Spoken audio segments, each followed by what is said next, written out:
Un bordel! Un bordel sans nom! Bonsoir tout le monde, j'espère que vous allez bien, vous êtes sur la prolongue et aujourd'hui vidéo réaction concernant les matchs du jour. Je vais de plus en plus vite à chaque fois, ça me perturbe. Attention, là je vais trop vite. Non mais donc 3 matchs aujourd'hui, beaucoup de buts, des actions, du suspense, mais un bordel tactiquement, c'était un bordel. D'abord le premier match Russie et Égypte, victoire des Russes 3-1. C'était un bordel, les Russes ont fait toujours la même chose. Les centres sur Djouba, et je centre, et je centre, et je centre. Donc du coup les Égyptiens, ils ont fait quoi? Bah ils ont fait toujours pareil, je défends. Puis ils sont partis en contre, avec Salah qui était pas à fond, et ça s'est vu. Et donc du coup ça fait un match avec beaucoup de rythme, beaucoup d'intensité. Mais au bout d'un moment les Égyptiens, ils ont craqué, parce que centre, ils en pouvaient plus. Donc ça fait 1, ça fait 2, ça fait 3, puis ils sont revenus avec un penalty de Salah. Ah, c'est un bordel. Alors c'est très bien, moi j'aime bien ce genre de match là où t'as beaucoup d'intensité, même si les Russes ont eu beaucoup d'énergie, hein. Ils étaient particulièrement en forme les Russes, hein. Ça fait 2 ans qu'ils marchent plus droit, ils voient plus rien depuis 2 ans les mecs, mais alors là d'un coup ils sont de nouveau forts.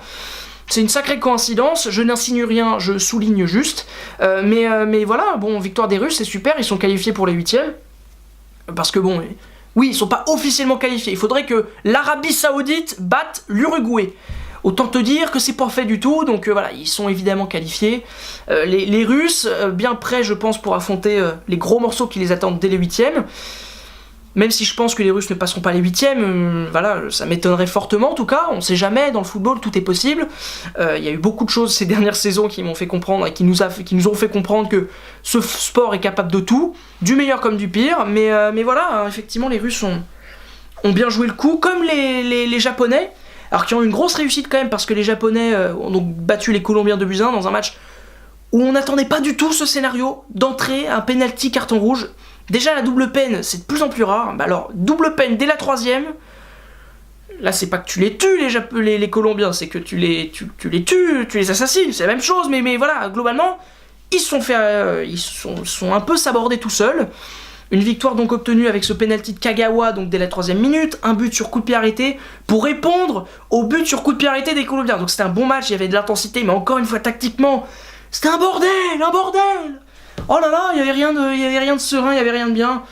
Bon, on a surnagé, mais il y avait de l'intensité au moins, hein. On a senti que les mecs ils en voulaient. Dans ce groupe H qui est très ouvert maintenant, parce que bon, on attendait, en tout cas moi j'attendais plus la Colombie évidemment. Alors la Pologne, j'avais quelques doutes. Non pas que je m'attendais à la victoire du Sénégal, mais à la limite là il pouvait y avoir un doute.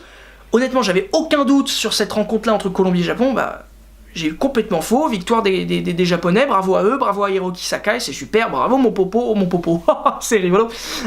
J'ai voulu dire Coco, mais j'ai mixé les lettres, etc. C'est peut-être un lapsus révélateur, je ne sais pas, en tout cas, c'était une belle victoire des Japonais. Les Sénégalais ont aussi gagné, en maîtrisant de manière assez remarquable les Polonais. Là pour le coup, tactiquement c'était intéressant, parce qu'ils ont vraiment magnifiquement bien contenu les Polonais qui en ont trop fait.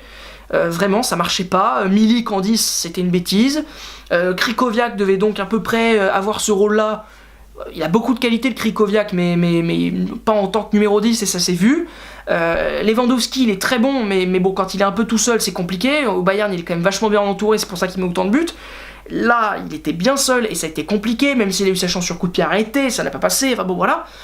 Les Polonais se sont fait avoir par une équipe du Sénégal super cohérente, super intelligente dans sa façon de jouer, défensivement très solide, très rapide offensivement, c'est du jeu vertical, voilà, bon, c'est pas brillantissime, mais quand c'est bien fait, c'est quand même efficace, et une équipe avec autant de talent offensivement, parce que oui, il y a Sadio Mané, mais ils m'ont aussi impressionné avec Mbaye Niang notamment, moi j'ai le souvenir d'un Mbaye Niang catastrophique à Montpellier. Bah la vache, là il a vraiment upgradé, il a pris vraiment 3 niveaux et il a été vraiment très fort, donc bravo aux Sénégalais, je suis très content pour le Sénégal de cette rencontre et de ce succès là.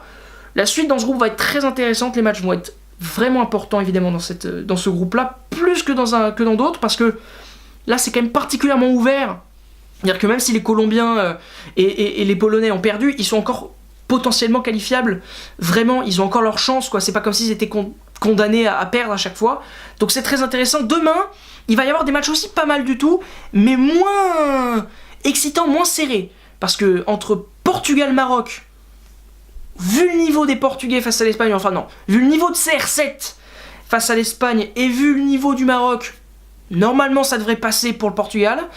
Comme ça devrait passer pour l'Uruguay face à l'Arabie Saoudite. Si la Russie a été capable d'en mettre 5 face à l'Arabie Saoudite, l'Uruguay devrait gagner quand même. Surtout si Suarez fait enfin un match de foot avec l'Uruguay dans cette Coupe du Monde. Parce que bon, le premier match qu'il a fait, c'était quand même un peu nul. Et puis le troisième match, c'est Espagne-Iran. Alors là, s'il y a une surprise demain, c'est hallucinant. C'est hallucinant. Voilà, donc merci beaucoup d'avoir regardé cette vidéo, j'espère qu'elle vous aura plu. J'ai très chaud, donc on va terminer ce tournage tout de suite. Je vous remercie d'avoir regardé cette vidéo jusqu'au bout. Abonnez-vous à la Prolongue, allez voir le site internet, allez voir Coup de Sifflet aussi, ça me ferait plaisir parce que j'aime bien Coup de Sifflet, ils sont gentils, ils sont mignons. Donc allez les voir, ils ont fait 2 articles aujourd'hui, ils ont bûché dur, donc allez les voir. Et à bientôt tout simplement pour une nouvelle vidéo. Allez, ciao.